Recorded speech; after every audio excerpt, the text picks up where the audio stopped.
अगली खबर पंडित धीरेन्द्र कृष्ण शास्त्री को लेकर। बागेश्वर धाम के पीठाधीश्वर पंडित धीरेन्द्र कृष्ण शास्त्री की सनातन हिंदू एकता पदयात्रा का छठा दिन। बाबा के साथ हजारों का हुजूम चल रहा है। सनातन यात्रा अभी उत्तर प्रदेश के झांसी में चल रही और झांसी में बाबा बागेश्वर ने बांग्लादेश को एक डायरेक्ट मैसेज दिया है। आखिर बाबा ऐसा क्यों कर रहे हैं कि कहीं देर ना हो जाए? आखिर वो ऐसा क्यों कह रहे हैं कि देर ना हो जाए? बाबा की यात्रा से कौन बिलबिला रहा है? बाबा का सनातनी प्रयोग कितना सफल होगा? ये सारे समीकरण आपको समझाते हैं हमारी इस रिपोर्ट में। अपनी संस्कृति को समझो, मंदिरों में जाओ।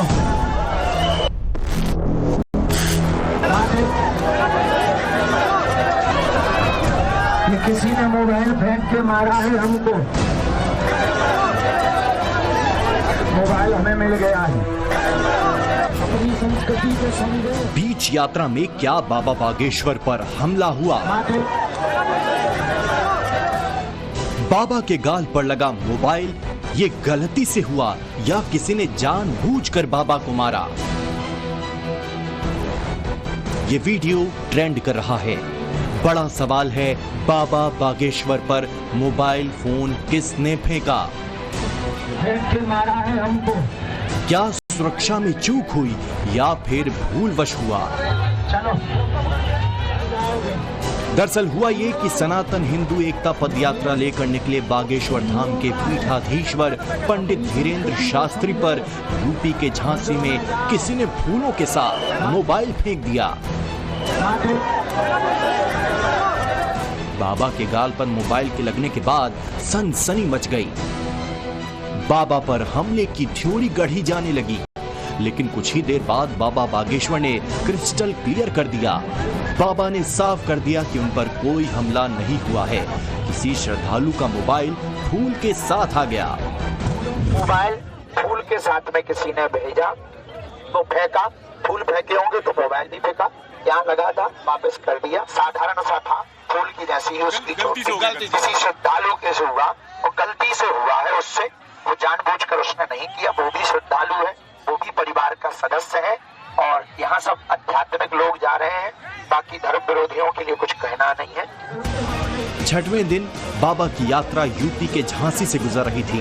यात्रा के दौरान झांसी में फूलों से स्वागत करने के दौरान किसी ने उनके ऊपर मोबाइल फेंक दिया।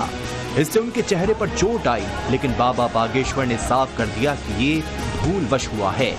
लेकिन बाबा की सफाई आने से पहले बाबा पर हमले की खबर रफ्तार पकड़ने लगी। वजह है बाबा की यात्रा और इस यात्रा को लेकर खास तबके का विरोध। बाद में मत कहना भारत को बांग्लादेश बना देंगे। बाद में मत कहना पाकिस्तान में मात्र 2% हिंदू बचे, सूरीनाम से गायब हो गए, फिजी में हिंदू कम हो रहे, मॉरिशस में हिंदू कम हो रहे, नेपाल हिंदू राष्ट्र नहीं बचा। एक दिन भारत के हिंदुओं तुम्हें भारत छोड़ना पड़ेगा। हिंदू एकता पदयात्रा के अब 3 दिन बाकी हैं। बाबा बागेश्वर का कारवां यूं ही बढ़ता चला जा रहा है। लाखों की तादाद में लोग इस पदयात्रा में शामिल हो रहे हैं। गजब का उत्साह देखने को मिल रहा है। सनातनियों का दावा है कि हिंदू जाग रहा है, बाबा बागेश्वर जगा रहे हैं। एक अलग सी जगी हुई है। क्या बच्चे, क्या बूढ़े, क्या महिलाएं, तन मन और सच्ची श्रद्धा से लोग इस पदयात्रा का हिस्सा बने हुए हैं। मंगलवार को झांसी में पंडित धीरेन्द्र शास्त्री ने बहुत बड़ा बयान दिया है। जिस दिन देश में 1 करोड़ कट्टर हिंदू हो गए, संस्कृति को कोई नुकसान नहीं पहुंचा सकता। अगले 1000 साल तक कोई नुकसान नहीं होगा। पदयात्रा की भव्य तस्वीरें देश नहीं पूरी दुनिया में देखी जा रही हैं। अभी 3 दिन की यात्रा बाकी है, लेकिन बाबा बागेश्वर में गजब की एनर्जी दिखाई दे रही है। बांग्लादेश से में हिंदुओं को खत्म करना चाह रही वहाँ की सरकार। वहाँ के हिंदू बुजदिल हैं, उनको तुरंत एक होकर सड़कों पर आकर वहाँ विरोध करना चाहिए और उनको तुरंत छुड़वाना चाहिए। और इस प्रकार का कृत्य करने वाली सरकार को मुंह तोड़ जवाब देना चाहिए। बांग्लादेश की सरकार को गलत है। वहाँ के हिंदू अगर कायर ना हो, बुजदिल ना हो, हमारा वीडियो अगर उन तक पहुँचे, वहाँ के हिंदुओं को तुरंत एक हो करके अपनी ताकत दिखानी चाहिए। बाबा बागेश्वर यात्रा के दौरान हिंदुत्व पर लिए अपने संकल्प को दोहराते दिख रहे हैं। हिंदुओं से जात पात छोड़कर एक होने की अपील कर रहे हैं। माइक लेकर यात्रा में शामिल हुए लोगों को बताना नहीं भूल रहे कि हिंदू एकता क्यों जरूरी है, इस यात्रा का मकसद क्या है। क्या नाम है आपका? नंद कुमार चौरसिया। चौरसिया जी हैं। अब देखिए, इधर तिवारी जी हैं, इधर चौरसिया जी हैं, सब एक साथ खा रहे हैं। कौन किसके प्लेट में कहां से किसने प्लेट उठाया, खाना उठाया, किसी ने कुछ पूछा नहीं होगा। नहीं भैया, सब साथ में है और यही यात्रा का मकसद भी है। आपको लग रहा है कि हर वर्ग, हर धर्म, हर समाज के लोग एक साथ चल रहे हैं और एक साथ आ रहे हैं? एकदम सही है। हर वर्ग के, हर समाज के व्यक्ति अभी इस टाइम पे बाबा के साथ में लगे हैं और इनका संकल्प जो है गुरुजी का हिंदू राष्ट्र बनाने के लिए, वो 100% कामयाब कराएंगे हम लोग। चौरसिया जी कहाँ से आए हैं? हम अयोध्या से हैं। ये अयोध्या से हैं, वो बिहार से थे। और जरा कुछ लोगों से बात करते हैं। क्या नाम है आपका? जी अनमोल। अनमोल, पूरा नाम बताइए। अनमोल रावत।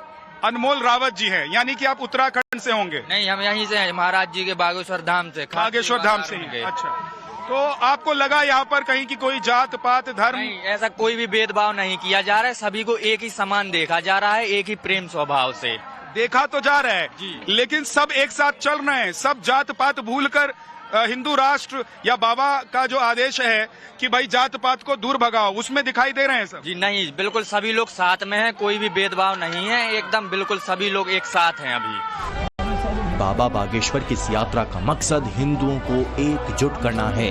उन्होंने हिंदुओं से जात पात और अगड़े पिछड़ों के भेद से ऊपर उठने को कहा है और इसकी झलक पद यात्रा में भी दिखाई दे रही है।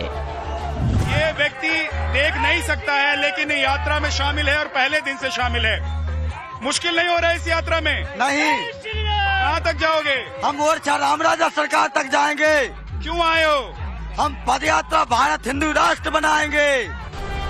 इस पद यात्रा से जुड़ने वाला हर शख्स सिर्फ हिंदू दिख रहा है।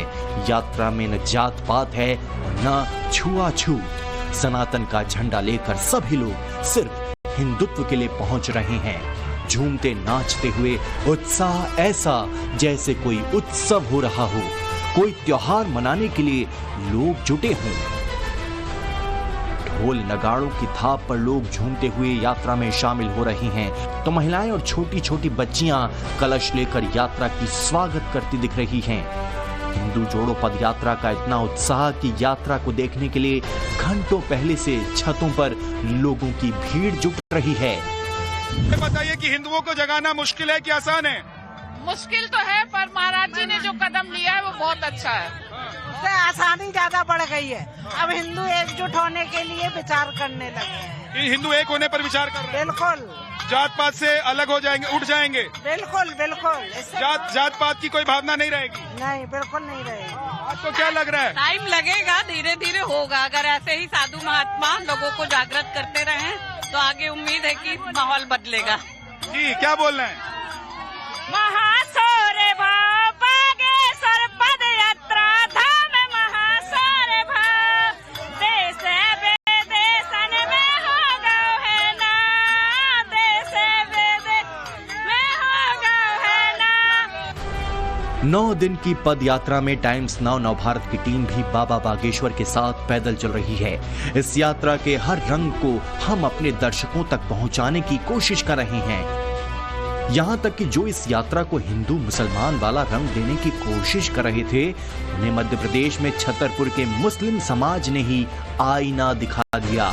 जगह जगह हिंदू जोड़ो यात्रा के स्वागत की तैयारी की जा रही थी।